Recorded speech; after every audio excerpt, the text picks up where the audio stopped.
जय विष्णु, जय गुरुदेव। मैं स्वामी आनंद है, ओशो जेतवन आश्रम, लुम्बिनी, नेपाल से हूँ। और आप कुचवाड़ा के संबंध में कुछ पूछना चाहते हैं तो कुचवाड़ा के बारे में ही कुछ हम बताएंगे, क्योंकि कुचवाड़ा कैसे खरीदा गया। ये घटना है 92 की, 1992 की। और जनकपुर में स्वामी आनंद अरुण जी का कैंप लगा था ध्यान का कैंप लगा था, मेडिटेशन का कैंप।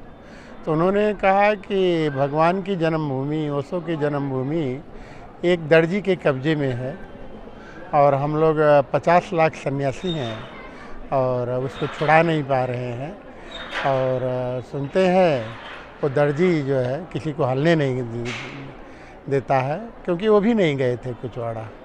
तो मैं वहाँ जनकपुर में उनके कैंप में बैठा था, वो प्रवचन कर रहे थे। और मेरे कान में जब आवाज़ गई तो मैं वहीं बैठे बैठे संकल्प लिया। स्वामी जी, गुरु जी ने ही संकल्प दिलवाया कि तुम्हें जाना है और कुचवाड़ा खरीदना है। तो संकल्प लेकर के फिर हम आए, इनके पास आए रूम में, तो इनको बताया कि ऐसे ऐसे मैंने संकल्प लिया है कुचवाड़ा जाने का और उसको ख़रीदना भी है और वहाँ स्वामी जी का कैंप भी लगाएंगे, ऐसा मुझे भाव है। तो उन्होंने कहा ठीक है। तो ये उसके बाद हम लोग लाहान में चले आए। समझिए, लाहान इरिगेशन डिपार्टमेंट में हम कार्यरत थे उस समय। और लाहान में आए तो हमको रात दिन चिंता लगी रहती थी कुचवाड़ा जाने की। तो एक दिन इनसे मैंने कहा मैं अब कुचवाड़ा जा रहा हूँ, ये जुलाई का महीना था, और कुचवाड़ा जा रहा हूँ, ऐसी ऐसी बात है, मैं उसको ख़रीदने का संकल्प भी लिया हूँ, वहाँ अरुण स्वामी का कैंप भी लगाना है। तो इन्होंने कहा ठीक है जाइए। तो फिर मैं चला गया काठमांडू जाके स्वामी आनंद अरुण जी से मिला। तो उन्होंने कहा ठीक है स्वामी जी, अगर आप कुचवाड़ा जा रहे हैं उसको ख़रीदने के लिए तो 1 लाख रुपया मैं आपको दूंगा। तो मैंने कहा ठीक है स्वामी जी। उसके बाद फिर हम इनके पास आए और इनके पास से इनसे मैंने कहा अब मैं जा रहा हूँ। तो इन्होंने कहा किसी को साथ में ले लीजिएगा तो अच्छा रहेगा, कि उस समय मेरा तबीयत भी ख़राब था। तो मैंने कहा ठीक है। फिर हम भैरवा आए, लुम्बिनी आए। लुम्बिनी से फिर बरसौली एक हमारे मित्र रहते थे, स्वामी प्रेमगीत जी, स्वामी प्रेमगीत जी, बावन नारायण मिश्र उनका नाम था। तो उनके पास आए तो हमने कहा ऐसे ऐसे चलना है स्वामी जी, अगर आप तैयार हों तो चला जाएगा ऐसे कुचवाड़ा के संबंध में। तो उन्होंने कहा ठीक है। फिर हम चले आए अपने पिताजी के पास।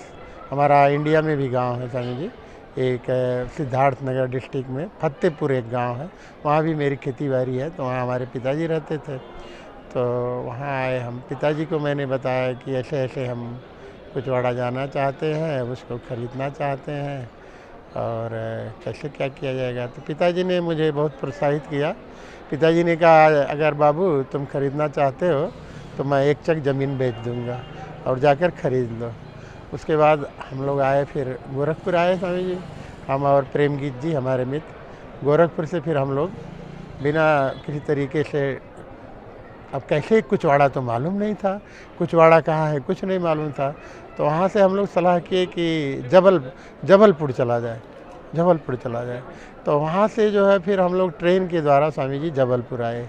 जबलपुर आनंद विजय जी के आश्रम में गए, स्वामी अमृत धाम आश्रम देवताल में जो है वहाँ गए। तो उनसे मैंने पूछा कि स्वामी जी हम कुचवाड़ा जाना चाहते हैं और उसको ख़रीदना भी चाहते हैं, तो अगर आप गए हो तो रास्ता बताइए। और तो कहे स्वामी जी हम नहीं गए हैं। स्वामी जबलपुर के स्वामी जी ने कहा, आनंद विजय जी ने, तो तुम ऐसा करो, उन्होंने कहा तुम यहाँ से गडरवारा चले जाओ और गडरवारा में शायद लोग गए होंगे, वो बता देंगे तुमको रास्ता। तो हम और प्रेमगीत जी फिर गडरवारा आ गए। गडरवारा आए तो भगवान के चाचा से हम मिले, स्वामी आनंद सिद्धार्थ जी भगवान के चाचा थे, उनसे मिला। तो उन्होंने कहा कि अब है, मैं भी नहीं गया हूँ, तुम ऐसा करो एक बार सुखराज भारती के पास जाओ, भगवान के बचपन के दोस्त हैं, हो सकता है वो गए हों। तो मैं सुखराज भारती के पास गया, गल्ला मंडी में उनका घर था गडरवारा के। तो वहाँ गया तो सुखराज भारती ने कहा कि अभय जी हम भी नहीं गए हैं।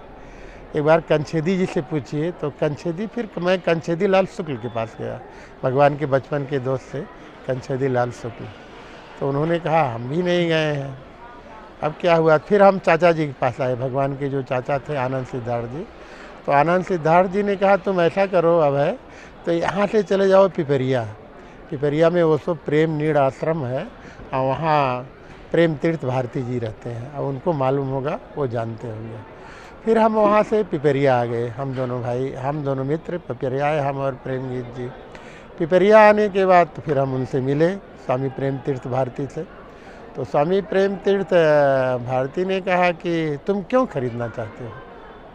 तो मैंने कहा मैं इस नाते खरीदना चाहता हूँ, वो भगवान की जन्मभूमि है और एक दर्जी के कब्जे में है और वहाँ कोई जा नहीं पाता है, ध्यान साधना नहीं कर पाता है, तो इस नाते मैं खरीद कर उसको मुक्त कराना चाहता हूँ। तो उन्होंने कहा फिर राम जन्मभूमि इसमें उसमें क्या अंतर रह जाएगा? तो मैंने भाई राम जन्मभूमि और इसमें क्या अंतर रह गया तो आप ही जाने, लेकिन मुझे अपने गुरु की जन्मभूमि को और उसको मुक्त कराना है ताकि वहाँ साधक लोग जा सकें, ध्यान साधना कर सकें। तो उन्होंने कहा अच्छा ठीक है, हमको मालूम है, हम भी बहुत पहले गए थे, लेकिन चलो हम पहुँचा देंगे तुमको। और पानी पड़ रहा था स्वामी जी, अभी बरसात है, बरसात रुक जाए तब चला जाए। हमने कहा नहीं, बरसात हम नहीं सोच करेंगे, अब चलेंगे, तो आप जैसा कहें, आप न जा पाओ तो हमको रास्ता बता दें। तो उन्होंने कहा नहीं तुम एक जीप ठीक करो और हम भी चलेंगे, हम तुमको रास्ता बता देंगे। तो मैंने एक स्वामी जी महिंद्रा जीप ठीक किया, उस समय 500 रुपया लगा था, 500 रुपये में एक महिंद्रा जीप ठीक किया। और तो महिंद्रा जीप से हम और स्वामी प्रेम तीर्थ भारती, उनको मैं पिताजी भी कहता हूँ क्योंकि उम्र में 5 साल बड़े हैं भगवान से, और भगवान के चचेजात मौसी के लड़के थे वो। तो फिर हम लोग कुचवाड़ा के करीब पहुँचे थे जी, बाढ़ आया हुआ था, पूरा बाढ़ आया हुआ था। उस समय सड़क वड़क नहीं थी, कुचवाड़ा में बाढ़ आया हुआ था। तो फिर हम लोग जो है कुचवाड़ा के जब करीब पहुँचे तो प्रेम तीर्थ ने कहा कि ऐसा करो, अब है जीप तो अब वहाँ जा नहीं पाएगी, ऐसा करो छोड़ दो आज जाना, और कल आए, परसों जब बरसात समाप्त होगा तब आया जाएगा। तो मैंने कहा नहीं पिताजी, हमने तो संकल्प लिया है वहाँ ध्यान करने का और मिठाई बांटने का, तो आप हमको पहुँचवाएं किसी तरीके से। तो कुचवाड़ा गांव के करीब एक चरवाहा था, तो उसको उन्होंने बुलाया, वहीं उन्होंने एक चिट्ठी लिखा दद्दा जी के नाम। दद्दा जी मतलब जो कुचवाड़ा गांव के एक वरिष्ठ आदमी थे और ब्राह्मण परिवार के थे, जिन्होंने भगवान की जन्मपत्री बनाई है। जन्म के समय वो मौजूद थे, भगवान की जन्मपत्री जिन्होंने बताया, उनको कुचवाड़ा गांव में लोग दद्दा जी कहते थे। तो मैं फिर उनका चिट्ठी लेकर के चरवाहे के साथ दद्दा जी के पास आया, दद्दा जी का चरण स्पर्श किया, वो चिट्ठी दिया, तो उन्होंने बैठाया, क्या नेपाल से यहाँ आए हो इतनी दूर? तो हमने कहा हाँ दद्दा जी, और मुझे उसे वहाँ यहाँ कैंप भी लगवाना है, इसको ख़रीदना भी है, और भगवान का जन्म किस घर में हुआ था आप तो जानते हैं, तो बताइए। तो उन्होंने इशारा किया, उनके दरवाजे से वो घर दिखाई दे रहा था, कहा वही घर है और चले जाओ और पानी उनी पियो तब जाओ। तो चीनी उनी मंगाया उन्होंने पानी पीने के लिए। तो मैंने कहा दादा जी हम पानी नहीं पिएंगे अभी, और मैंने संकल्प लिया है जब तक वहाँ पहुँचेंगे नहीं, वहाँ हम ध्यान नहीं करेंगे, मिठाई नहीं बांटेंगे, तब तक हम पानी नहीं पिएंगे। उसके बाद उन्होंने अपने लड़के को भेजा स्वामी जी, और कहा उन्होंने कि जाओ जो बरामदे के बगल वाला घर है और उसी में पूरब साइड के उत्तर या दक्षिण, ये मुझे याद ठीक से नहीं आ रहा, किसी कोन पर वहीं भगवान का जन्म हुआ है। तो आए हमको, अब चूँकि एक दर्जी के कब्जे में था वो घर, तो ध्रुव जाने नहीं दे रहा था, तो उन्होंने बाहर से ही इशारा कर दिया कि देखिए बरामदे से उसी रूम में भगवान का जन्म हुआ था। तो जब हम वहाँ निकट पहुँचे तो फिर वो जिसका वो घर था, वो दर्जी जो है ध्रुव, उसका ध्रुव नाम था। तो ध्रुव ने कहा नहीं नहीं हम तो नहीं आने जाने देंगे, हमारा घर है, भीतर हम जाने नहीं देंगे। और मैंने ओशो सन्यासी को बहुत लोगों को पत्र भी लिखा, ये घर तो हम बेचना चाहते हैं। बहुत से ओशो सन्यासी को मैंने पत्र लिखा है, एक नीलम को लिखा है, शीला को लिखा है, और कोई इस पर इंटरेस्ट नहीं लेता है, कहता है हम लोगों को नहीं चाहिए, जो तुमको करना हो करो, और मैं तो बेचना चाहता हूँ। और लेकिन मैं नहीं अब जाने दूंगा, किसी को नहीं जाने दूंगा। तो मुझे बड़ा जोश आया स्वामी जी, जवानी का समय था मेरा, और मैंने कहा मेरे बाप का घर है, रजनीश हमारे बाप है और मेरे बाप का घर है, उनका संतान नहीं जाएगा इसमें, कौन जाएगा इसमें, मैं जाऊंगा, देखता हूँ कौन मुझे रोकता है। तो उधर डर गया, वो डर गया, सामने रोकने आया तो ऐसे उसको कर दिए, वो जाके उधर जाकर बैठ गया और लगा गाली करने। मैं रूम में हल गया स्वामी जी, रूम में हल गया। और प्रेम गीत बाहर हमारा सिक्योरिटी करते थे कि इनको डंडे से कोई मारे हो रहे ना। तो उसके बाद में प्रेम गीत को मैंने कहा देखिए मैं 1 घंटे ध्यान करूंगा और 1 घंटा जब हो जाएगा तो आप हमको बता देंगे। मैं गया वहाँ, स्वामी जी अगरबत्ती का वो पैकेट खोला, अगरबत्ती जलाया, पूरे कमरे में अगरबत्ती लगाया, मुझे सब दृश्य याद आ रहा है। और उसी जहाँ उन्होंने कोन पर बैठाया था उसी कोन पर मैं बैठ गया। स्वामी जी बता रहा हूँ, मेरा रोआ रोआ खड़ा हो जा रहा है। आप लोग ज़रूर जाइएगा उस जगह ध्यान करने के लिए।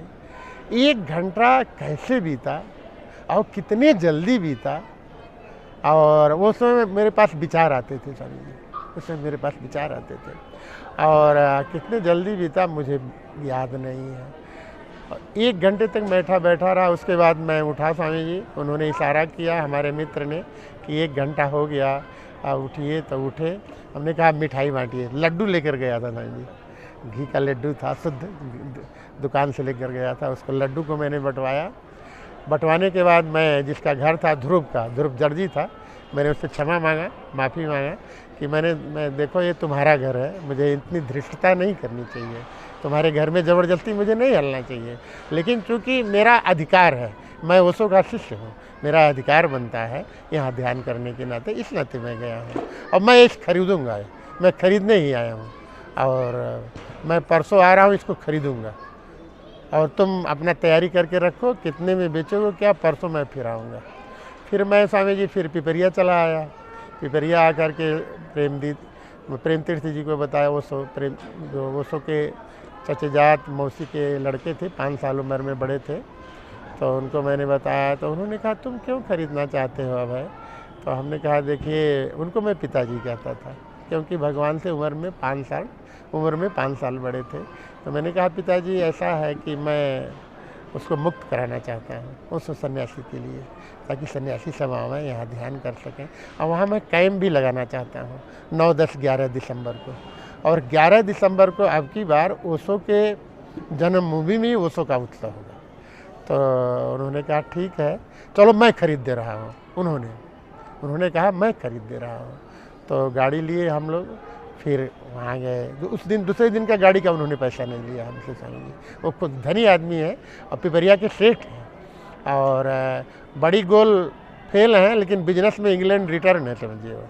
तो उन्होंने कहा कि अब है चलो मैं खरीद दे रहा हूँ, लेकिन ये पैसा मुझे वापस चाहिए।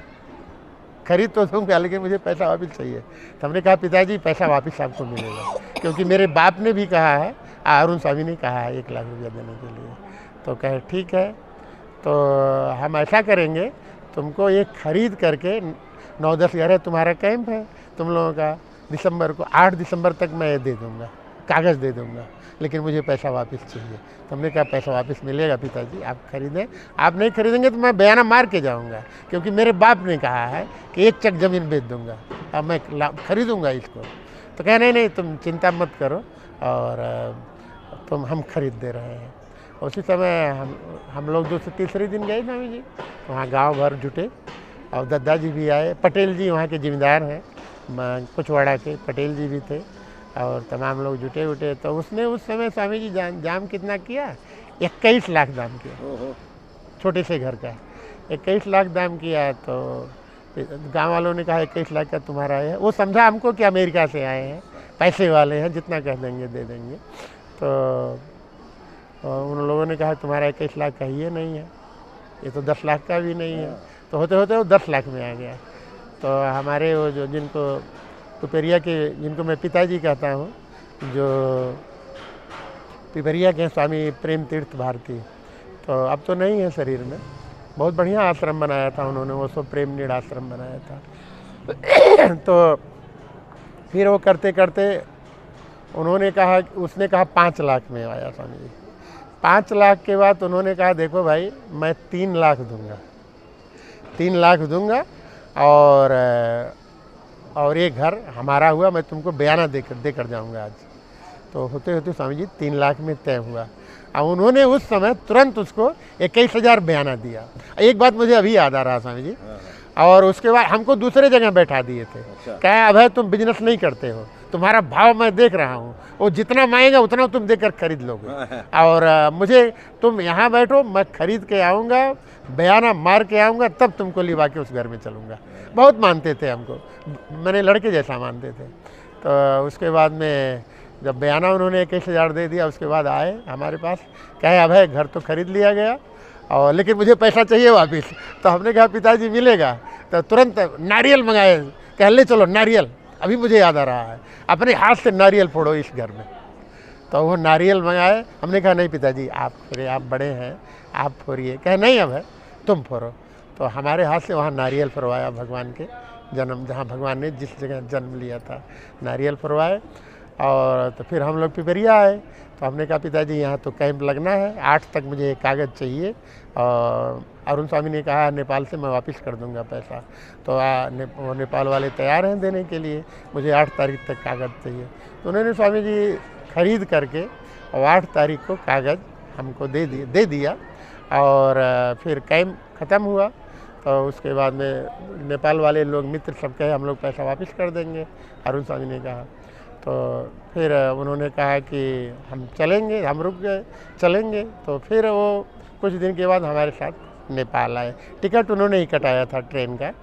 और तो फिर हम और प्रेमजीत जी और उनका लड़का कहता था कि क्यों इधर से जाएं, प्लेन से चले जाइएगा बनारस होके। तो पिताजी ने कहा नहीं, सीधे हम लोग निकले और सीधे गोरखपुर होते हुए निकला जाएगा। तो वहाँ पहुँचे हम लोग, तपोवन पहुँचे स्वामी जी, तपोवन बन गया था उस समय। और तपोवन पहुँचे तो तपोवन में बातचीत होने लगा। तो इन्होंने झूठ बोला अरुण स्वामी से, 3 लाख की ज़मीन को इन्होंने 5 लाख बता दिया। 5 लाख, 3,11,000 में जो लिया गया था 5 लाख इन्होंने बता दिया। तो अरुण स्वामी ने कहा नहीं 5 लाख हम लोग नहीं दे पाएंगे और हम लोग अब नहीं खरीद पाएंगे। तो इन्होंने कहा कि ठीक है हम बेच लेंगे। उसके बाद जब हम लोग बाहर निकले तो तपोवन से, तो मैंने कहा पिताजी से हाथ जोड़ करके, पिताजी आप मेरे घर चलें, मेरे बाप ने कहा है और मैं 5 लाख ही रुपया आपको दूंगा। और इसको तो क्योंकि मैंने वादा किया था आपको वापस करने के लिए, यहाँ से नहीं हो पा रहा है तो चलिए। तो क्योंकि मैं बध गया हूँ और मेरे बाप ने कहा है, बाप मेरे अपने पिताजी को बाबूजी कहता था, बहुत प्यारे व्यक्ति थे, संत आदमी थे। तो उनके पास 2 कमीज से 3 कमीज कभी हुआ ही नहीं, कोई आता था उसको निकाल के तुरंत दे देते थे। तो ऐसा तो उन्होंने कहा, प्रेम तीर्थ भारती ने कहा, गुलाब चंद जैन उनका नाम था, उनका जो है सोने चांदी का व्यापार बहुत बड़ा था पिपरिया में।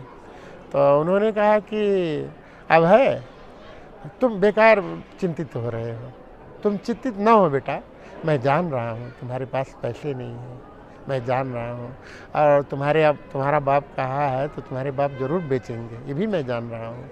लेकिन अगर तुम हमको छोड़ दोगे तो ये 5 लाख हमको नेपाल से नहीं मिला है, मैं इसको 9 लाख से कम में नहीं बेचूँगा, 9 लाख से कम में नहीं बेचूँगा।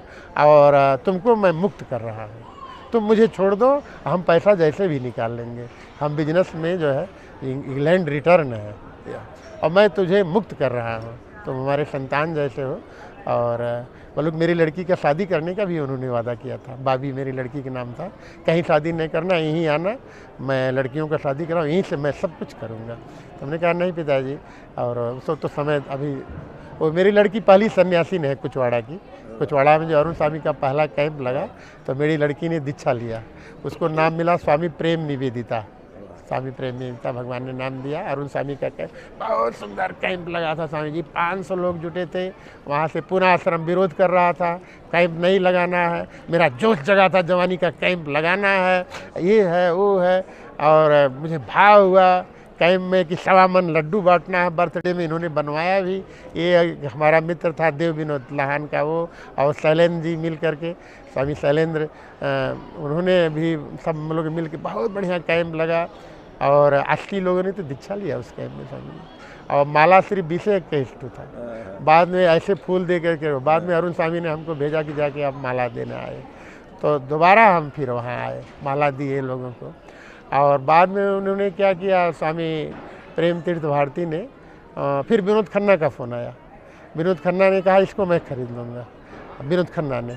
तो विनोद खन्ना का जब फ़ोन आया तो मैंने वही प्रेम तीर्थ भारती, जिनको मैं पिताजी कहता हूँ, तो उन्होंने कहा कि ये तो भाई ये तो कि लोग कुछ सोच रहा है। तो फिर सत्य तीर्थ का फ़ोन आया जापान से कि मैं इसको ले लूँगा, सत्य तीर्थ का। तो उन्होंने कहा कि सत्य तीर्थ अब जो आगे आएगा उसको मैं दूंगा, विनोद खन्ना जी आगे आएंगे उनको दे दूंगा। तो आप हमको मुझे पैसे की ज़रूरत है, मुझे बिजनेस में लगाना है, बिजनेस का पैसा यहाँ लगाया हूँ। और वास्तव में सोना चांदी बेच करके उन्होंने 3 लाख रुपया इकट्ठा किया था। तो फिर सत्य तीर्थ जी ने उसको, कोई कहता है 9 लाख, कोई कहता है 11 lakh, I don't know about that, मैं उसके बारे में कुछ जानता नहीं हूँ, लेकिन ये मैंने सुना, मेरे कान में आया। तो बाद में सत्य तीर्थ ने उसको खरीदा और सत्य तीर्थ को निब्बू स्वामी सब लोग कहते हैं, निब्बू स्वामी भगवान के पुराने सन्यासी हैं। फिर जापानी सब उनके मित्र हैं वहाँ, वो सब आकर के वहाँ जो है रेस्टोरेंट, वहाँ मेडिटेशन बनाए, आश्रम बनाए और भगवान के घर को पूरा रिहाइव किया उन लोगों ने। भगवान के घर को उसमें पेंट वेंट करा करके ठीक करके बाद में वो सब लोग संचालन कर रहे हैं। तभी से ये जन्मभूमि जो है अभी समझिए जापानियों के कब्जे में है और जापानी सब वहाँ जाने के लिए पैसा भी लेते हैं। तो मैंने पूछा, तीसरी बार मैं कुचवाड़ा गया हूँ स्वामी जी। पहली बार कैंप में आया था, पहली बार नहीं चौथी बार, पहली बार आया खरीदने, दूसरी बार कैंप लगा, तीसरी बार माला देने आया, चौथी बार अब की बार आया 33 साल के बाद आया हूँ। तो उन्होंने कहा कि अब जापानी सब के अंडर, हमने कहा आप 600 रुपया क्यों लेते हैं? तो उन्होंने कहा स्वामी जी यहाँ कोई गेस्ट वेस्ट आते नहीं हैं, मेंटेनेंस के लिए हम लोग लेते हैं, जो कैंप में आता है उसको 200 लेते हैं, जो कैंप में नहीं आता है सीधे जाके रहता है उससे 600 लेते हैं, उससे कुछ मेंटेनेंस इत्यादि होता है। और यहाँ के कोई सन्यासी इस पर रेख देख नहीं कर रहा है। बात सही भी है, और सन्यासी सब ओसो भर करते हैं, लगानी करता हुआ तो सब पीछे हट जाते हैं। तो मुरारी बाबू ने जो कहा ओसो करने से नहीं होगा। तुम्हारे गुरु की जन्मभूमि जो है ऐसी है और इतने गरीबी हालत में वहाँ तो एकदम सौंदर्य, बिल्कुल सही बात है, होना चाहिए। अब माने परम गुरु है, ऐसा गुरु पृथ्वी पर आना मुश्किल है कि नहीं? अरे उन्होंने मामूली काम किया। अरे भगवान राम को भी शांति लाने के लिए स्वामी जी धनुष बाण तो उठाना पड़ा ना, मारे तो भले मोक्ष हुआ लोगों को। कृष्ण को शांति लाने के लिए क्या करना पड़ा? उन्होंने कहा मैं मारूंगा नहीं, मरवाऊंगा, लोगों से मरवा कर शांति लाए, है कि नहीं? उन्होंने कहा कि मैं मरवाऊंगा लेकिन शांति स्थापना कराऊंगा। फिर बुद्ध हुए, बुद्ध ने कहा अहिंसा परमो धर्म, है कि नहीं? हिंसा की बात ही छोड़ दो, हिंसा मारने की बात ही छोड़ दो, हिंसा की बात ही छोड़। फिर ओशो हुए, 2500 साल के बाद ओशो हुए थे बुद्ध के बाद। तो ओशो ने क्या कहा? एक दूसरे को प्रेम करो, न मारो, मारने की बात ही छोड़ दो। जब प्रेम करोगे तो हिंसा अपने आप विलीन हो जाएगी। तो इतना बड़ा गुरु, 12,000 कितना राम हुए, कृष्ण हुए, बुद्ध हुए, उसके बाद ओशो हुए, और ओशो ने इतना बड़ा दिया हम लोगों को। तो हम मेरा यही पूरे विश्व के सन्यासियों से मेरा यही हाथ जोड़ के निवेदन है। मैं स्वामी आनंद है, ओशो जेतवन लुम्बिनी में रहता हूँ और मेरा नंबर है +977 980 44 60 मेरा हाथ जोड़कर पूरे विश्व के सन्यासियों से यही निवेदन है, एक ऐसा कुचवाड़ा बनाया जाए, एक ऐसा कुचवाड़ा बनाया जाए जो कि एक लोग आवें, वो आते ही प्रेम में हो जाए, प्रेम में हो जाए, हिंसा विलीन हो जाए, हिंसा विलीन हो जाए। और आपने स्वामी जी पूछा, मैं बहुत अनुग्रहित हूँ। आप सभी को सब प्रेम प्रणाम। जय ओशो, जय गुरुदेव।